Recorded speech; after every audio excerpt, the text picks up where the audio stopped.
네, 성도님들 안녕하십니까? 식사 맛있게 하셨습니까?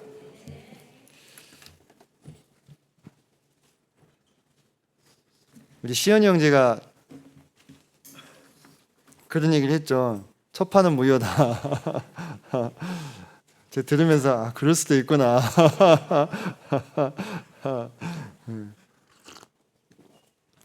참 말 잘 만들어내요 사람들이, 그죠? 예. 이번 주에 저희 아들이 어제 졸업식을 했습니다. 큰 아들이 이제 초등학교를 졸업했어요. 근데 이제 졸업식을 하려고 보니까 이제 옛날 어릴 때 생각이 나서 이렇게 태어났을 때부터 사진을 좀 찾아봤는데 시간이 참 빠르더라고요. 예. 매일매일 시간이 그냥 흘러가는 것 같은데 새해된 지도 벌써 일주일 지났고요. 또 그렇게 시간이 계속 가는 것 같습니다.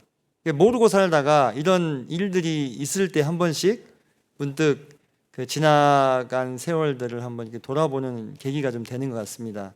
그래서 효원이 에덴병원에서 태어났거든요.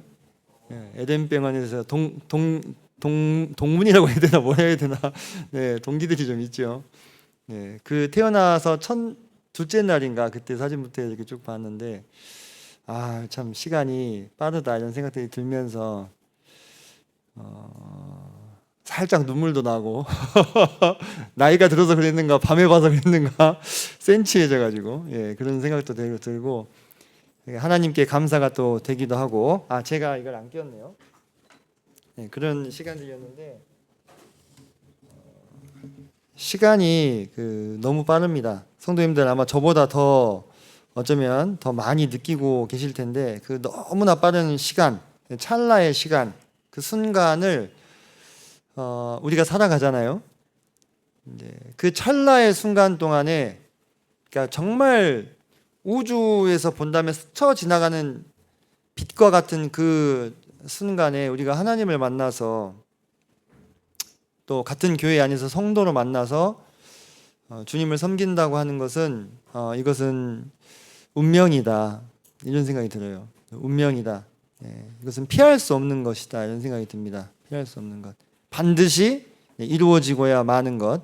그래서 하루하루를 봤을 때는 되게 기나긴 세월인 것 같은데 그 지나온 한 경점과 다른 경점을 이어서 보게 되면 찰나에 불과한 그 시간을 우리가 어떻게 살아야 할 것인가. 모세가 우리에게 우리의 날 계수함을 가르치소서 이렇게 얘기하셨잖아요, 그죠? 그래서 지난주에도 제가 올라왔었는데 그때는 2025년을 쭉 한번 돌아봤습니다. 돌아보면서 어떻게 사는 것이 잘 사는 삶이었을까 했을 때 주님께서 그 전도서 말씀을 통해서 우리 인생의 원리, 좋은 일이 있으면 또 슬픈 일이 있고 또 슬픈 일이 이어지다 보면 또 좋은 일이 찾아온다고 하는 것. 그래서 우리의 2025년이 좀 힘들었을지라도 만약에 그랬다면은 더 좋은 내년이 그때 기준으로 내년이었죠. 기다리고 있지 않겠느냐는 말씀을 좀 드리면서 주님께서 모든 사람들을 때를 따라 아름답게 하셨는데 그 아름답게 하심이 무엇이냐? 아름다움의 근원이 되신 우리 주님을 닮게 하는 것이다. 근데 그냥 닮아지지 않죠. 그래서 때로 우리에게 고난, 특별히 애매한 고난, 억울한 고난, 참 말할 수 없는 그런 고난들을 허락하셔서 그분과 함께하게 하심으로 그분을 닮아가게 하시는 것. 그래서 우리를 통하여 그리스도의 모습이 드러나는 그때가 바로 하나님께서 우리를 아름답게 하시는 때일 것이다. 그리고 그 한 때를 위하여 2025년이 사용되었다면 그 한 해는 잘 사는 것입니다. 제가 이런 말씀들을 좀 드렸죠. 그렇다면 이제 2026년이 되어서 또 한 해 동안 우리에게 주어진 시간을 어디에 우리가 가장 많이 써야 할 것인가, 그것을 이 시간에 좀 생각을 해보고자 합니다. 그런데 그냥 사람으로서 한 해를 어떻게 잘 살 것인가가 아니라 그리스도인으로서 그리스도인이 되어 우리의 한 해는 어떻게 써야 될 것인가. 사실 제 말 속에 답이 있긴 해요. 지난주 말씀의 연장선에서 보자면 올 한 해를 어디에 쓰셔야 되겠습니까? 누구를 닮는데 그리스도를 닮는데 많이 써야 맞겠죠. 그렇죠? 로마서 8장 29절 말씀을 같이 한번 읽어보도록 하겠습니다. 자, 시작.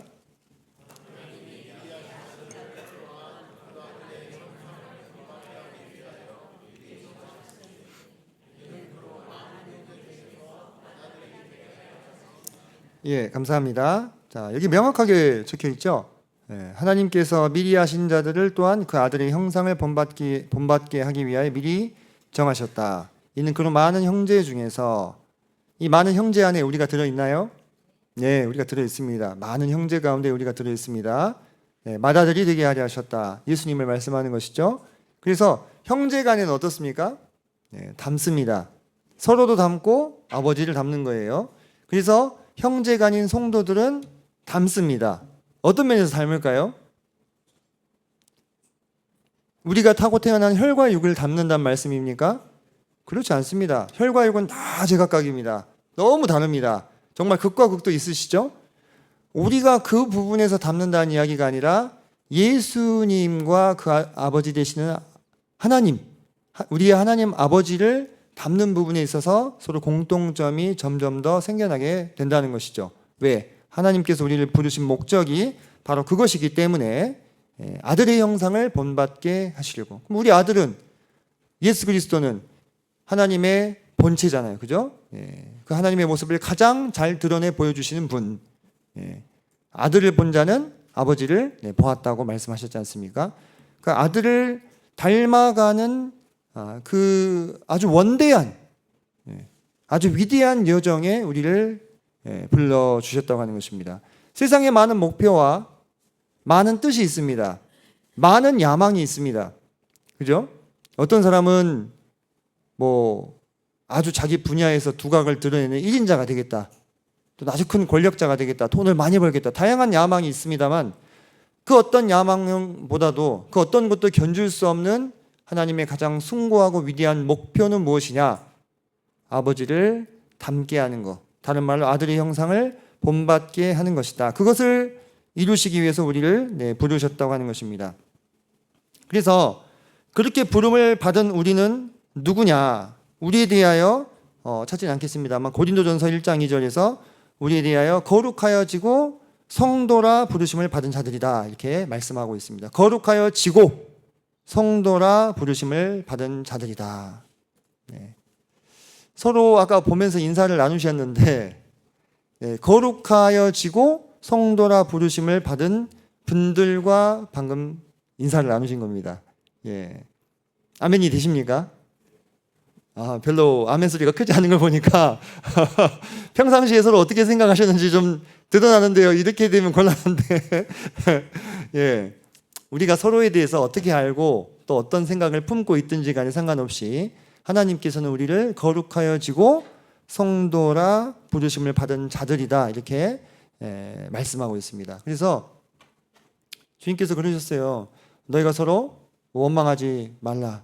그리하여야 심판을 면하리라. 이렇게 얘기하셨어요. 우리가 성도와 성도가 서로 어우러져서 교회 안에서 살아가게 될 때 서로 크고 작은 실수와 또 오해와 또 반목이 있습니다. 그로 말미암아 원망하는 마음과 또 때로는 시기 질투하는 마음과 여러 가지 마음들이 뒤섞여 있어요. 왜? 우린 사람이기 때문에, 관계를 맺으며 살기 때문에요. 그런 가운데 우리가 주님의 모습을 닮아간다고 하는 것은 그러한 크고 작은 시시비비 가운데 서로를 원망하지 않고 가능한 그들을 이해하고자 하는 마음을 품는다는 것입니다. 주님께서 때로 제자들을 나무라긴 하셨지만 그들을 미워하시지 않았어요. 그들을 사랑하실 때 언제까지 사랑하셨다고요? 끝까지 사랑하셨다 했잖아요. 끝까지. 얼마나 속을 많이 썩였습니까? 제자들이. 하지만 그들을 미워하고 내칠 사람으로 보지 않고 사랑하고 품을 사람으로 보셨다고 하는 것입니다. 마침 이번에 우리 교회의 비전도 보니까 사랑 안에 소통하는 교회, 하나 되는 교회, 함께 세워지는 교회더라고요. 우리는 충분히 그럴 자격이 있다고 감히 말씀드릴 수 있습니다. 우리 서로에 대하여. 왜? 이미 하나님께서 우리를 거룩하여지고 성도라 부르셨다고 고린도전서 1장 2절에서 말씀하고 있기 때문입니다. 성도라 부르심을 받은 자들이다. 이렇게 우리를 표현하고 있고, 또 요한복음 10장에는 우리가 세상에 속하지 않았다. 이렇게 말씀하고 있습니다. 우리가 너희가 세상에 속하였으면 세상이 자기 것을 사랑할 것이나 너희는 세상에 속한 자가 아니요 도리어 내가 너희를 세상에서 택하였기 때문에 세상이 너희를 미워한다. 이렇게 말씀하셨죠. 세상이 우리와 서로 섞이지 않는 것은 마치 물과 기름이 서로 섞이지 않는 것과 같은 것입니다. 물과 기름을 섞으려고 한 병 안에 넣고 막 흔들면 어떻게 됩니까? 결국 나중에 다시 어떻게 돼요? 기름이 위로 떠오르게 돼 있어요. 아무리 섞는다고 할지라도. 그래서 혹시 여기 계신 성도라 일컬음을 받는 분들 중에서, 구도자분들 말고요, 성도라 일컬음을 받는 분들 중에서 세상과 내가 전혀 이질감이 없다, 나는 세상이 너무 좋다, 너무 편하다, 그럼 조금 이상한 거예요. 물이랑 기름을 섞었는데 섞여버렸네. 그런 상황과 같은 것이죠. 네, 성도들과 세상은 서로 섞일 수가 없습니다. 그 병 안에서 공존하고 있을 수는 있죠. 층이 나뉘어져서. 하지만 서로 섞일 수는 없는 것이 이치입니다. 왜? 서로 영이 달라요. 우리는 양자의 영을 받았고, 그죠? 세상은 그를 알지 못하였다 했기 때문에 서로 영이 다를 수밖에 없어요. 근데 영이 다른데 성도인 척하고 계시면 안 됩니다. 혹시 그런 분 안 계시죠? 영이 다른데 성도인 척 할 문제가 이건 아니에요. 그렇지 않습니까? 뭐가 걸린 문제죠? 영원히 걸린 문제예요. 영원한 시간이 걸린 문제입니다. 네. 그래서 내가, 주님께서 그러셨잖아요. 성경 말씀에 그리스도께서 너희 안에 계신 것을 스스로 알지 못하느냐? 그렇지 않으면 너희는 버리운 자라고 했습니다. 명확하게 말씀하셨습니다. 여기에 뭐 여지가 있나요? 여지가 없습니다. 성도라면 내 안에 그리스도께서 거하심을 명확하게 안다고 했습니다. 알지 못하느냐? 그 말은 무슨 얘기예요? 안다 이거예요. 내가 그리스도의 사람이며 내가 성도이며 내가 내 안에 성령을 모시고 사는 자다라는 것을 명확하게 안다고 하는 것입니다. 그러므로 예수 그리스도의 영을 가슴에 품고 사는 사람들은 세상과 하나 될 수가 없다고 하는 것입니다. 왜냐하면 우리를 부르신 분이 하나님이시고 우리를 택하신 분이 하나님이시기 때문에, 그 하나님은 하늘에 속하시고 땅에 속한 분이 아니기 때문입니다. 자, 그렇다면 우리가 하늘에 속한 자들로 부르심을 받은 사람들로서, 제가 아까 대원칙을 말씀을 드렸죠. 우리가 부르심을 받은 목적은, 우리가 그리스도인이 된 목적은 그 아들 예수 그리스도의 형상을 본받게 하시려고 하는 것이다. 그런데 좀 더 구체적으로 하나님께서 우리에게 원하시는 삶의 방식은 무엇인가? 하나님의 자녀는 어떻게 행해야 하는가? 우리는 왜 부르심을 받았는가? 좀 더 구체적으로 생각을 해보려고 합니다. 자, 첫 번째로 디모데전서 6장 11절을 좀 보시겠습니다. 디모데전서 6장 11절로 12절 말씀.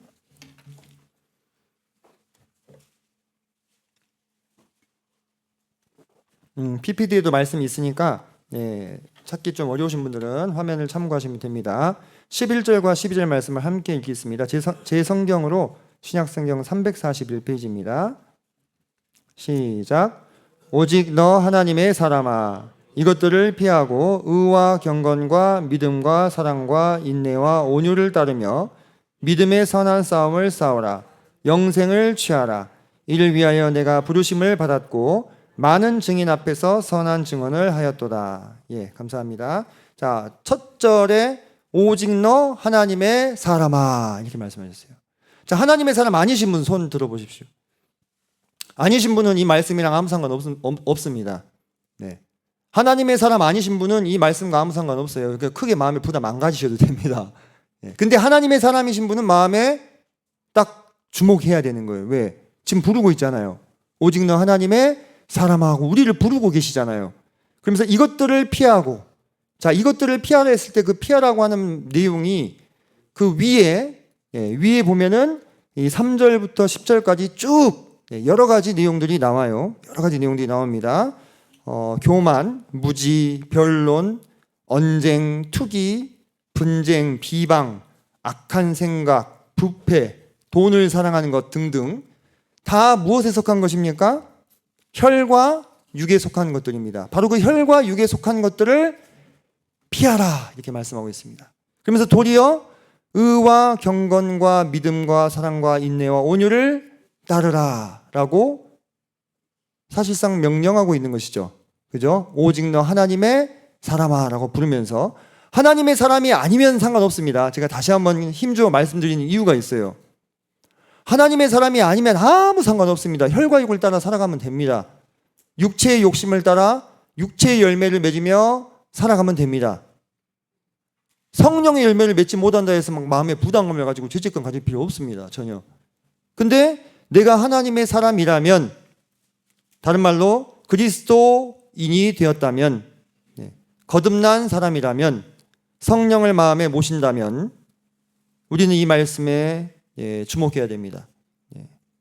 이것들을 피하고 의와 경건과 믿음과 사랑과 인내와 온유를 따르라고 말씀하고 있습니다. 사실 이 말씀은 디모데전서에도 나오지만 갈라디아서 5장 16절 이하에 나오는 말씀하고도 정확하게 사실 제 분별로는 일치합니다. 제가 찾아서 읽어드리겠습니다. 갈라디아서 5장 16절 이하에 뭐라 말씀하시냐면 내가 이르노니 너희는 성령을 따라 행하라. 그리하면 육체의 욕심을 이루지 아니하리라 하고 말씀하셨어요. 그러면서 육체의 소욕은 성령을 거스르고 성령은 육체를 거스르나니 이 둘이 서로 대적함으로 너희가 원하는 것을 하지 못하게 하려 함이니라 하면서 육체의 일이 쭉 나옵니다. 근데 그 육체의 일로 언급하는 것들이 이 디모데전서에서 얘기하고 있는 이런 것들을 피하고 다 들어가는 거예요. 다 들어가는 거예요. 육체의 일은 분명하다 했어요. 개역 한글에는 현저하다 이렇게 얘기했습니다. 현저하다, 분명하다. 음행, 더러운 것, 호색, 우상숭배, 주술, 원수 맺는 것, 분쟁, 시기, 분냄, 당짓는 것, 분열, 이단, 투기, 술취함, 방탕함 이런 것들을 피하라 이 말이에요. 누가요? 하나님의 사람은 이런 것들을 마땅히 피해야 한다는 것입니다. 마땅히 피해야 한다는 것입니다. 갈라디아 5장에 보면 이런 것들을 추구하는 사람들은 하나님의 나라를 유업으로 받지 못할 것이다 라고 명백하게 선언하고 있습니다. 우리가 하나님의 사람으로서 부르심을 받았다. 예수 그리스도의 형상을 본받기 위하여 택함을 받았다. 그게 구체적으로 무엇이냐? 이런 일들을 어떻게 해야 된다는 거예요? 적극적으로 피해야 한다는 것입니다. 피해야 한다는 거예요. 우상숭배, 주술, 분냄, 분쟁, 당짓는 것, 분열, 이단, 투기, 술취함 우리랑 전혀 상관없는 일들입니까? 그렇지 않을 수 있어요. 우리랑 전혀 상관없는 일이 아닐 수 있습니다. 우리가 혈과 육을 가지고 있는 사람들이기 때문에 아직 우리가 성령으로 살지 아니하면 육체의 욕심이 어느 순간에 우리를 어떻게 합니까? 엄습해 오는 거예요. 성령은 육체의 소욕을 거스르고 육체의 욕심은 누굴 거스릅니까? 성령을 거스르는 거예요. 둘이 어떻게 해요? 서로 다투어서 우리 마음에 원하는 것을 하지 못하게 한다고 했습니다. 성경은 뭐 제가 다 찾지 않더라도 이런 우리 내면의 엄청난 투쟁에 대해서 이곳저곳에서 말씀을 하고 있어요. 그러니까 이거는 추상적인 관념적인 것이 아니에요. 실제입니다. 우리가 오늘도 겪었던 일입니다. 오늘도 우리 안에서 우리가 성령을 따라 행할 것인지 아니면 육체의 욕심을 따라 행할 것인지 오늘도 우리는 그 선택의 기로 앞에 섰다 이거예요. 무엇을 선택하셨습니까? 하나님의 사람들이여, 죄송합니다. 개편에서 하나님의 사람들이신 여러분 무엇을 선택하셨습니까?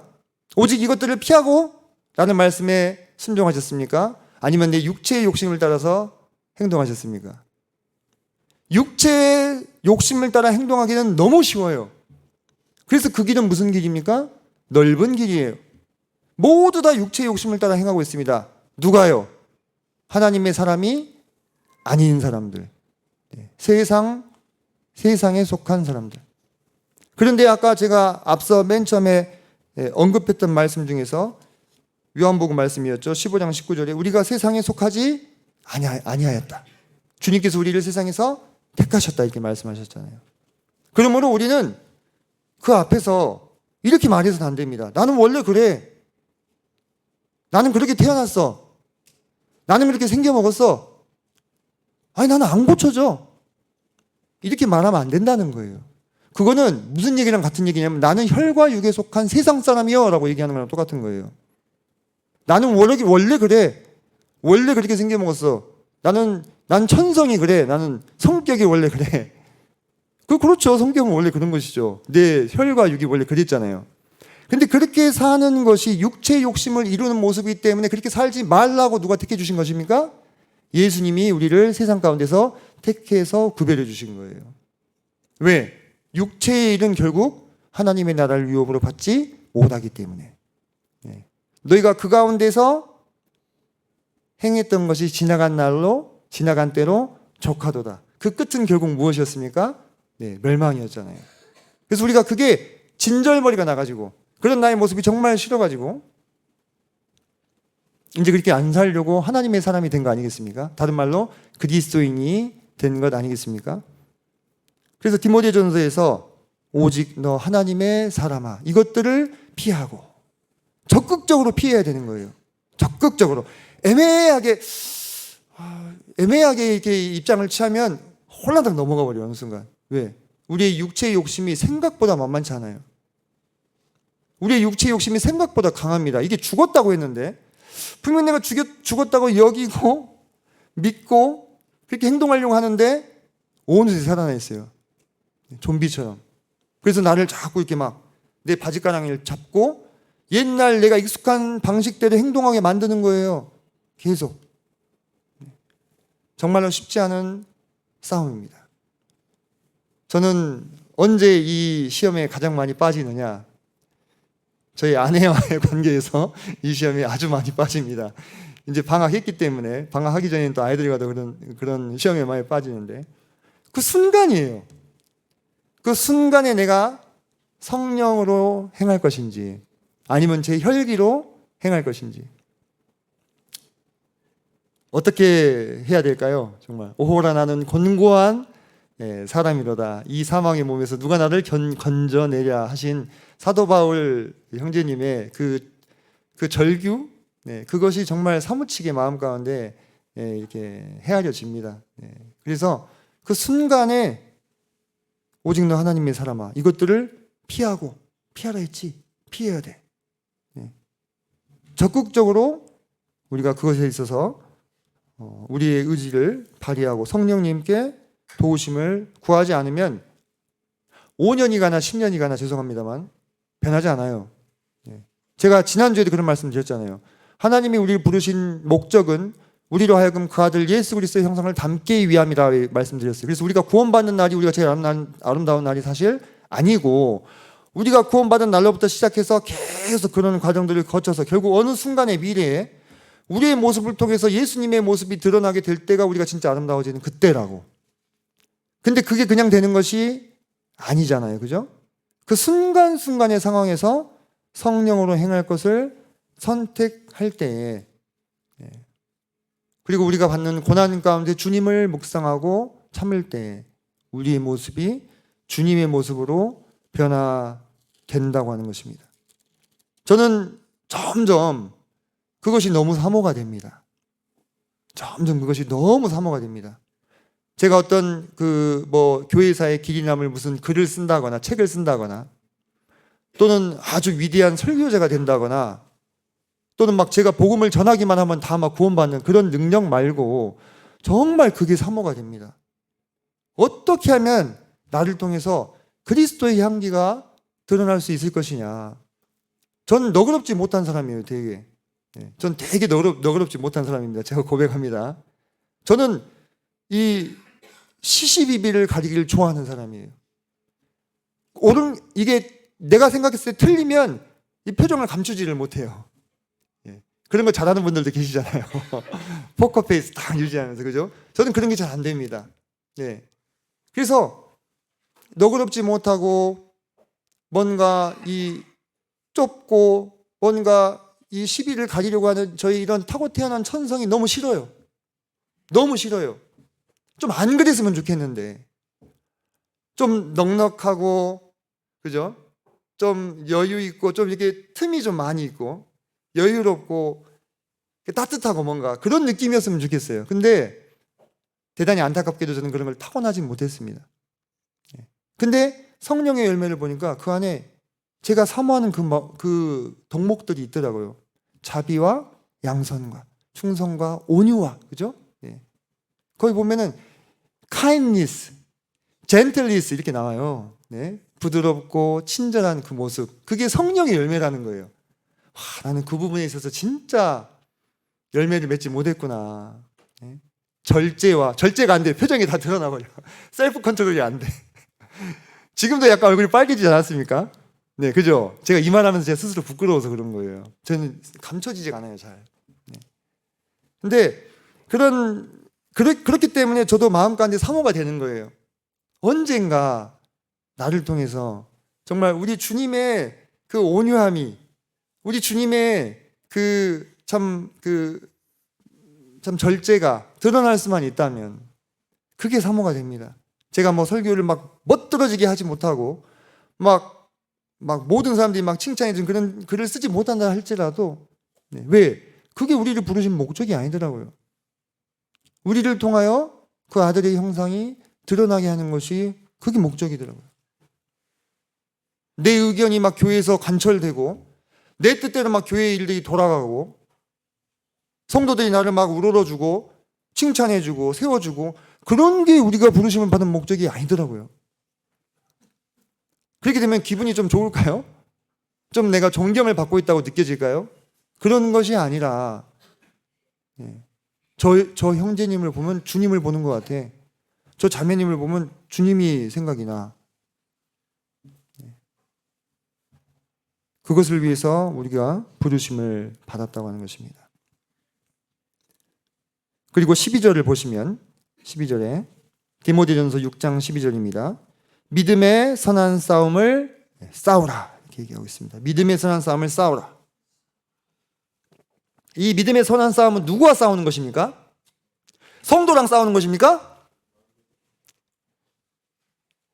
저 성도님은 정말 분별이 잘못됐어. 저 성도님의 의견대로 하면은 우리 교회가 산으로 가게 될 거야. 내가 기필코 막아야 돼. 이런 건 아니잖아요, 그죠? 이런 건 아니죠. 믿음의 선한 싸움은 명백히 성도랑 하는 싸움이 아니죠. 물론 그 성도님이 뭐 이단을 가지고 와가지고 막 삼위일체를 부정하고, 그죠? 그리스도의 인성을 부정하고 막 그러신다면 우리가 이제 더 이상 그분은 성도가 아니에요. 그죠? 자기 입으로 증거를 한 거니까 성도가 아니에요. 그럴 때는 우리가 싸워야 되겠지만, 그런 게 아닌 상황에서 믿음의 선한 싸움은 사실 이 악한 영들과 하늘의 공중의 권세를 잡은 그 세력들과 하해 나가는 것입니다. 에베소서 6장 12절에 우리의 상대가 나와 있어요. 우리의 씨름은 혈과 육을 상대하는 것이 아니요 통치자들과 권세들과 이 어둠의 세상 주관자들과 하늘에 있는 악의 영들을 상대함이라고 명확하게 말씀해 주시고 계시고, 여기서 말하고 있는 통치자나 권세나 세상 주관자는 이 땅의 통치자들을 말하는 것이 아니죠. 그죠? 악한 영들과 이 세상을 주관하고 있는 거짓 영들에 대한 것입니다. 근데 그들이 무슨 아무 체계 없이 오합지졸처럼 싸우고 있는 게 아니라는 거예요. 여기 묘사된 표현들이 다 하나하나 아주 조직화된 군대를 의미하고 있는 것입니다. 그리고 피라미드식으로 위계를 갖추고 있다는 거예요. 그들도. 그래서 적극적으로 하나님과 그 뜻을 대적하고 있고, 그들을 상대하는 것이 바로 우리가 해야 할 선한 싸움이라고 말하는 것입니다. 자, 12절에 믿음의 선한 싸움을 싸우라는 말씀도 지금 누구에게 해주고 있는 것입니까? 오직 너 하나님의 사람아. 하나님의 사람에게 계속 말씀하고 있는 것입니다. 하나님의 사람들에게, 사역자들에게, 교사들에게, 성경 교사들에게 아니죠. 하나님의 사람들에게. 그러면 자, 가슴에 손을 얹고 나는 하나님의 사람인가 아닌가 지금부터 한번 생각해 보세요. 자, 하나님의 사람이신가요? 맞으시죠? 그러면 무슨 싸움을 같이 싸워야 됩니까? 믿음의 선한 싸움을 같이 싸워야 됩니다. 이게 우리가 구경을 하고 있을 수 있어요. 뒤에서 이렇게 뭐 잘 싸운다 하면서 와 대단한데 옆구리에 한 대 맞았어 하면서 구경을 하고 있는 상황이어서는 안 되는 거예요. 네. 믿음의 선한 싸움을 싸우라. 그러면은 이 싸움에 현재 피 흘리면서 싸우고 있는 분도 있을 거예요. 그리고 지금 전투에 투입되기 위해서 훈련을 받고 계신 분도 계실 겁니다. 맞죠? 이분도 참여하고 있는 겁니다. 그리고 한참 싸우다가 큰 중상을 입어가지고 뒤로 물러나서 지금 회복하고 있는 분도 계실 거예요. 그분도 사실 싸움에 동참하고 있는 거예요. 구경꾼이 아니에요. 싸우다가 다쳐가지고 고치고 있는 분. 다 고치면 다시 어떻게 돼요? 다시 전선에 투입되잖아요. 그죠? 예. 그분들이 다 이 선한 싸움에 참여하고 있는 분들이라는 것입니다. 그런데 우리가 스스로를 그리스도인으로 여기면서 그렇지 나는 내 안에 예수 그리스도의 영이 계시지. 내가 그걸 알지. 나 거듭났지. 나 죽으면 천국 가지. 이렇게 생각하시면서 선한 싸움에 참여하지 않고 구경꾼이 되어 계신다면 그것은 성경 말씀으로 밀어봤을 때 합당하지 않다고 하는 것입니다. 제가 제 생각을 말하는 것이 아니죠. 우리는 어떤 모양으로든지 간에 이 선한 싸움에 참여해야 합니다. 마귀의 견고한 진, 우리가 상대해야 되는 이 견고한 진은 혈과 육의 무기로 상대할 수 있는 존재가 아닙니다. 창이나 칼이나 총으로 상대할 수 있는 상대가 아니죠. 이들을 상대할 수 있는 것은 뭡니까? 오직 복음뿐이에요. 우리 그리스도의 보혈로 그분의 죽으심과 부활로 완성된 그 복음만이 이 견고한 진을 파하는 강력한 힘이 될 수 있는 것입니다. 그래서 모든 그리스도인들은 어떤 모양으로든지 간에 복음의 일에 함께 동참해야만 합니다. 사도 바울이 내가 복음을 위하여 모든 것을 행함은 복음에 참여하고자 합니다. 우리 주님께서도 이 땅에 오셨을 때 본을 보이셨어요. 우리 주님께서 뭐라고 말씀하셨느냐? 내가 다른 동네들에서도 하나님의 나라 복음을 전하여야 하리니 나는 이 일을 위해 보내심을 받았노라 라고 말씀하셨어요. 우리는 이 예수님의 형상을 본받기 위하여 부르심을 받았습니다. 그럼 마땅히 우리도 이 일을 위해 보내어져야 하는 거예요. 무슨 일을 위해서요? 복음을 전하는 일에 보내어져야 하는 것입니다. 여러 가지 방법이 있습니다. 우리가 복음에 동참하는 방법은. 복음 집회가 있을 때 그 한 영혼을 이 교회 예배당에 데려오기 위해서 그냥 비를 맞춰가면서 내 돈을 써가면서 식사를 대접하고 막 구슬려가지고 막 약속을 잡아서 데려오는 그 일, 복음을 직접 입술로 안 전했으니까 복음 전하는 일이 아닌가요? 아닙니다. 이 일도 어때요? 복음 전하는 일입니다. 아주 중요한 일입니다. 정말 중요한 일이에요. 그렇게 하지 않으면 복음을 들을 수 없잖아요. 그 모든 일이 다 복음 전하는 일입니다. 우리가 며칠 뒤에 이 필리핀 이 바자회가 있으니까 제가 얘기를 좀 하자면 바자회가 이제 열립니다. 그 바자회를 준비하는 과정이 쉬워요? 어려워요? 신경 쓸 게 한두 가지가 아니죠. 그냥 아무 일도 안 하면 아무 일도 안 일어나는데 괜히 일을 벌여가지고 막 성도님들 사이에 이거 하니 저거 하니 많이 하면서 좀 불편한 마음이 생기실 수도 있고 재정도 많이 들어가고 신경 써야 될 게 한두 가지가 아닙니다. 그런데 그 일은 복음에 동참하는 일입니까? 아닙니까? 그 일도 복음에 참여하는 일입니다. 내가 직접 갈 수 없는 입장이잖아요. 그렇다면 그곳에 이 필리핀 이 바자회를 통해서 모아진 헌신된 물질을 전달하는 것은요, 그 물질이 그 현지에 가가지고 무엇으로 바뀔지 아무도 모르는 거예요. 그게 전도지도 될 수 있고요, 그게 사역자들과 복음 전환자들의 점심값이 될 수도 있고요, 또는 거기에 모인 주일 학생들에게 나눠주는 빵이 될 수도 있어요. 그렇게 바뀌어서 다 전달이 되는 것입니다. 그러면 그것이 복음에 동참하는 일이 아니겠습니까? 기꺼이 복음에 동참하는 일이 되는 거예요. 기꺼이. 사실 그래서 우리가 할 수만 있다면 정말 기쁨으로, 우와 기회가 생겼다 드디어, 우와 기회다, 이 기회를 놓치지 말아야지. 사실 일이 되는 게 맞아요. 내가 하나님의 사람이라면 뭐 그렇게까지 생각 안 하셨다고 해서 하나님의 사람이 아니다 이런 뜻은 아닙니다. 근데요, 우리가 하나님의 사람으로 부르심을 받았다고 하는 이 정체성이 내 마음 가운데 확고하면요, 그것은요, 부담이 아니라 기회로 보여야 되는 거예요, 우리 눈에. 그렇지 않습니까? 이게 기회인 거예요. 아니, 내가 혼자 하려면 얼마나 힘들어요. 할 수도 없고. 근데 교회적으로 기회가 만들어졌잖아요. 내가 어찌하든지 복음에 동참하고 싶은데, 이번 진짜 좋은 기회네. 예수님께서도 그렇게 돌아다니시면서 행로에 권하셔가지고 피곤해서 그 폭풍우 치는 배에서도 잠이 안 깰 만큼 그렇게 피곤한 삶을 사시고, 인자는 머리 둘 곳이 없다 하시고, 그랬어도 다른 동네에도 가자 하시잖아요. 왜? 복음을 전해야 되니까. 이 일을 위해서 나는 보내심을 받았으니까. 그렇다면 우리 또한 같은 입장이 아니겠는가 하는 생각을 해보게 된다는 것입니다. 그러면서 자, 12절 뒤에 보니까 영생을 취하라 이렇게 말씀하셨어요. 영생을 취하라. 믿음의 선한 싸움을 싸우라. 영생을 취하라 이렇게 말씀하셨어요. 우리는 예수 그리스도를 믿는 순간에 영생을 얻게 됐습니까? 여기 성경 말씀이 명확하게 나와 있네요. 이는 그를 믿는 자마다 멸망하지 않고 영생을 얻게 하려 하십니다. 우리 성도님들, 저도요, 가만히 앉아서 혼자 많이 생각해 봐요. 아마 성도님들 많이 생각해 보셨을 거예요. 영생이 도대체 뭘까? 네. 영생이 도대체 어떤 것일까? 이게요, 사실 잘 이해가 안 돼요. 지금 우리 입장에서는 잘 이해가 안 됩니다. 이 얼마나 엄청난 것을 우리가 지금 받았는지 잘 헤아려지지 않는 거예요. 너무 가치가 크니까. 네.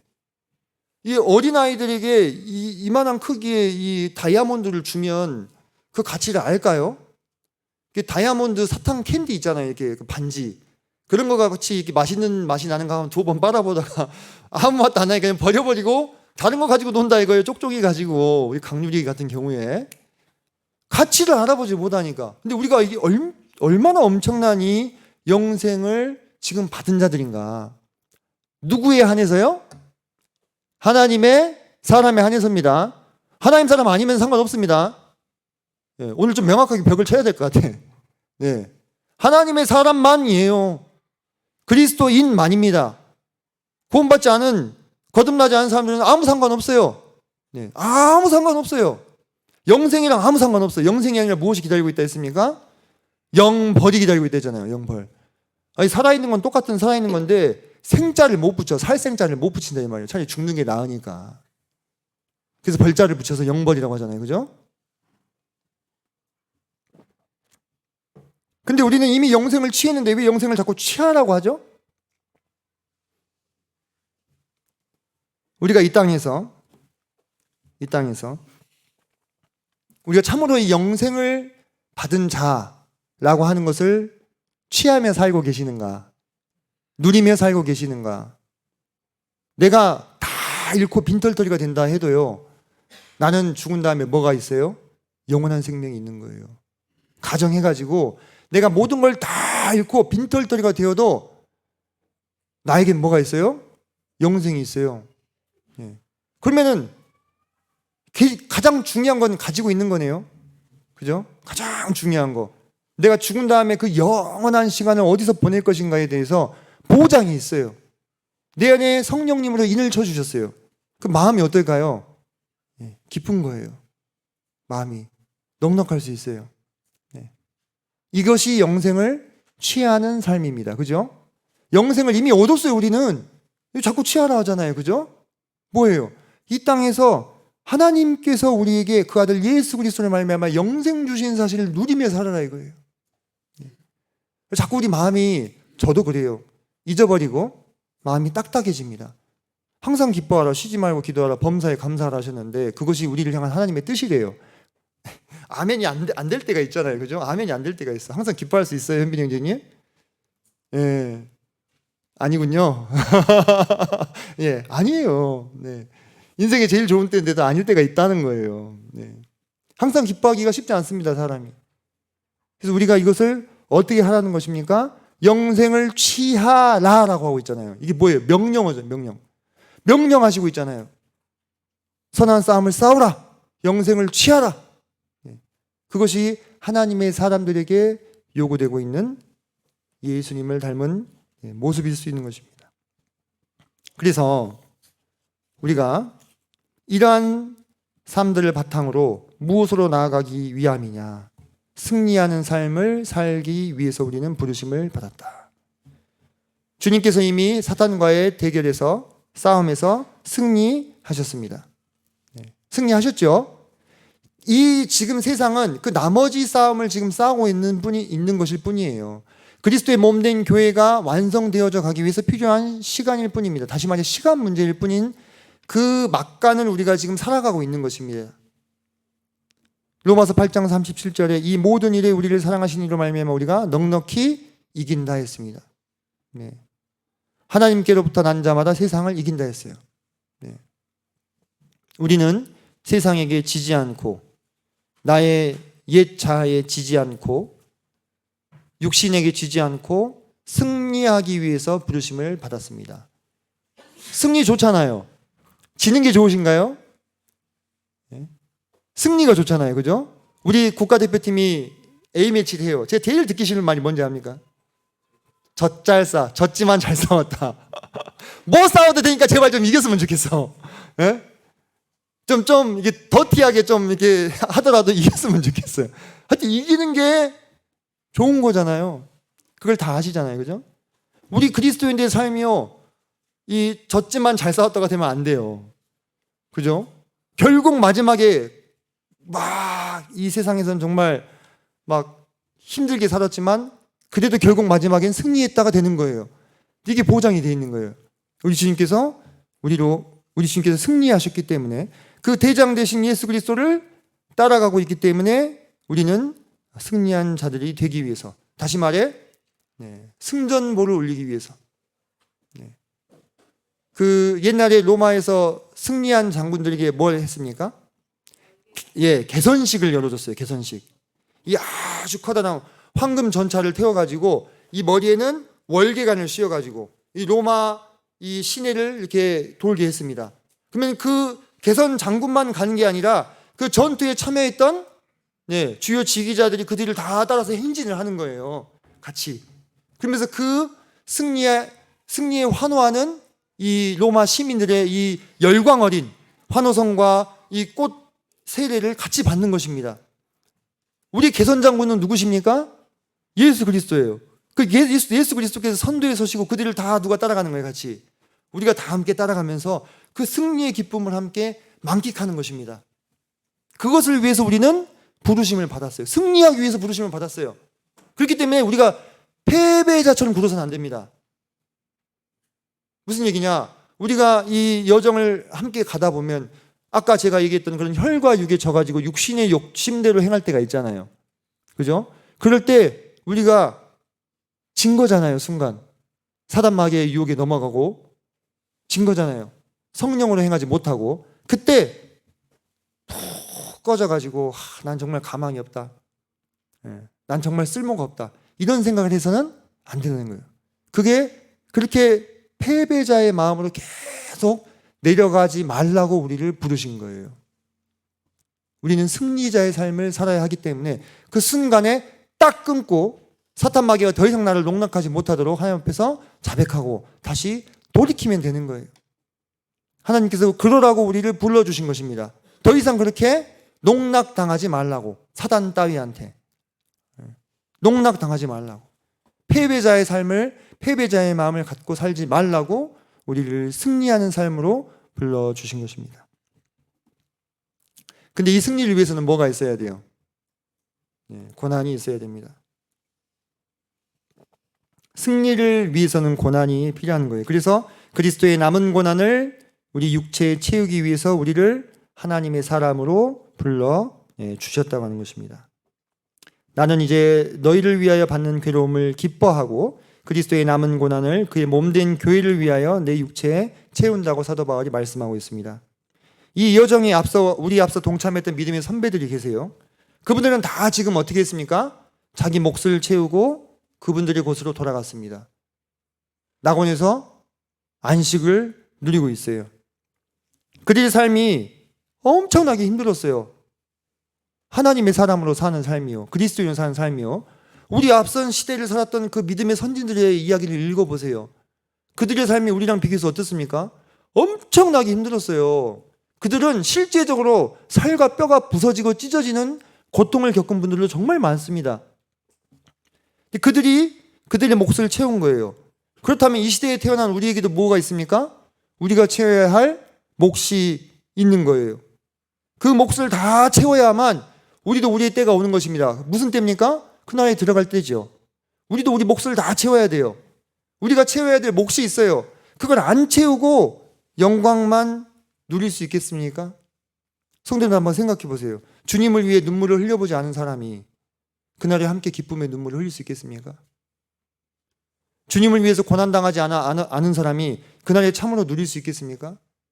주님을 위해서 아무 손해도 안 본 사람이 그날에 하늘의 상급을 누릴 수 있겠냐고요. 그럴 수 없어요. 그럴 수 없습니다. 주님을 위해서 인내하지 않은 분이 그날에 참으로 환호할 수 있겠습니까? 이거는 그냥 원리예요. 고난이 없고서야 참 기쁨이 있을 소냐. 그냥 원리입니다. 부자와 나사로 이야기를 아실 것입니다. 거기 보면 이런 얘기가 나와요. 아브라함이 그런 얘기를 합니다. 예, 너는 살았을 때 좋은 것을 받았고 나사로는 고난을 받았으니 이것을 기억하라. 이제 그는 여기서 위로를 받고 너는 괴로움을 받느니라. 이것이 원리입니다.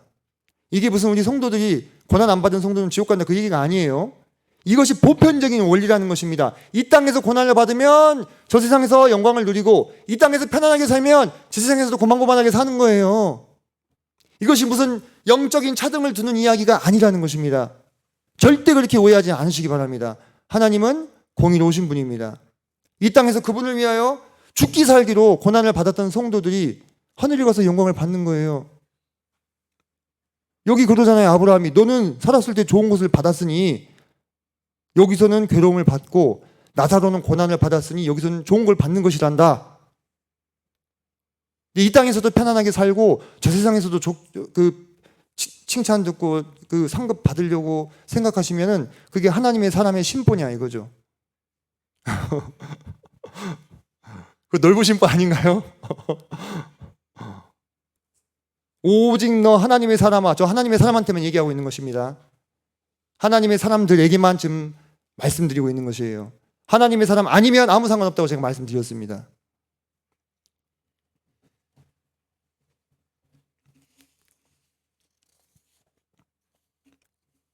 이 세상에서 우와 복음을 위하여 고난당하고 어려움을 겪었던 분들이 저 세상에서 더 깊은 위로와 평안을 누리게 되는 것입니다.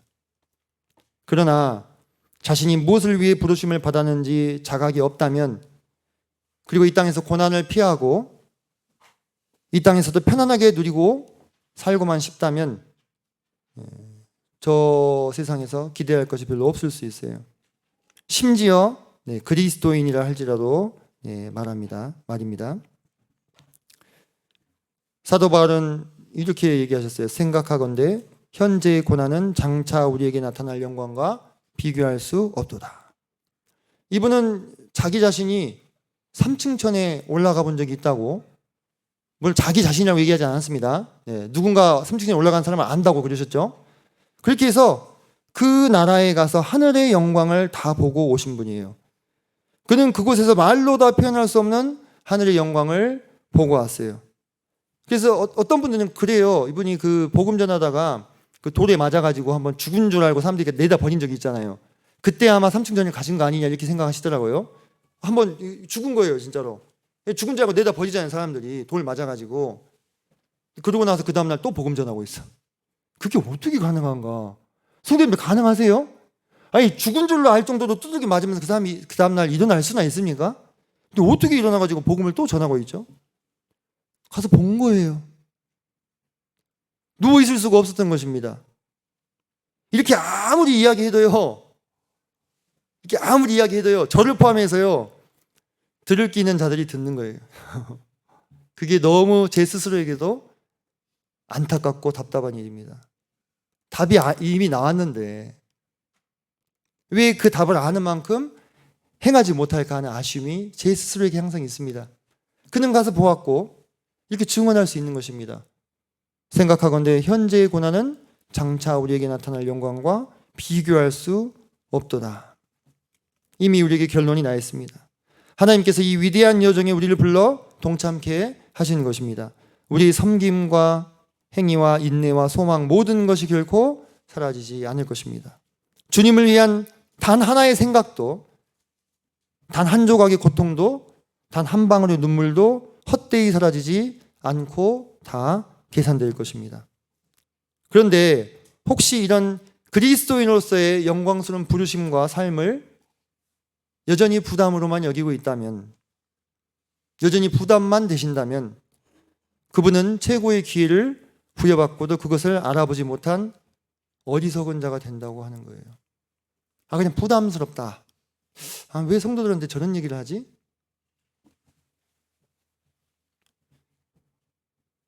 그럴 수도 있어요. 근데 참 안타까운 것이죠. 왜? 이것을 기회가 아니라 부담으로 보신다는 것이. 그럴 수도 있겠습니다만 정말 이런 우리가 부르심을 받았다고 하는 이것이 얼마나, 제가 아까 했잖아요. 정말 찰나의 짧은 순간을 사는, 이 넓디 넓은 우주의 먼지만도 못한 스쳐 지나가는 그 삶 가운데 이 기회가 부여됐다고 하는 것만으로도 우리는 엄청난 은혜를 받은 사람들이라는 것을 알아볼 수 있으면 좋겠다. 우리가 정말 그런 생각을 좀 하게 됩니다. 말씀을 정리하려고 합니다. 자, 올해 1년의 시간이 또 우리에게 주어졌습니다. 성도님들, 이 시간을 어떻게 쓰시겠습니까? 주님을 닮는 데 써야 되겠다고 제가 앞서 말씀을 드렸는데, 그렇다면 구체적으로 어떻게 해야 할 것인가? 성령의 열매를 풍성하게 맺는 한 해 되셨으면 좋겠습니다. 육신의 열매 말고 성령의 열매가 풍년이 열리는 그런 한 해가 되셨으면 좋겠습니다.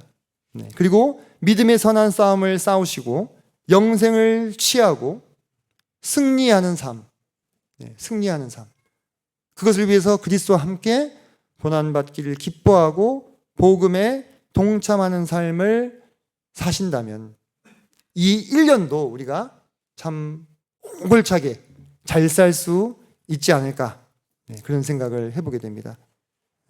하지만 우리가 항상 힘써야 되는 것은 우리에게 허락된 모든 일들 자체가 목적이 아니라 그것을 통해서 주님을 닮아가는, 주님의 향기가 우리 가운데 드러나는 그러한 1년이 되기를 진심으로 바랍니다.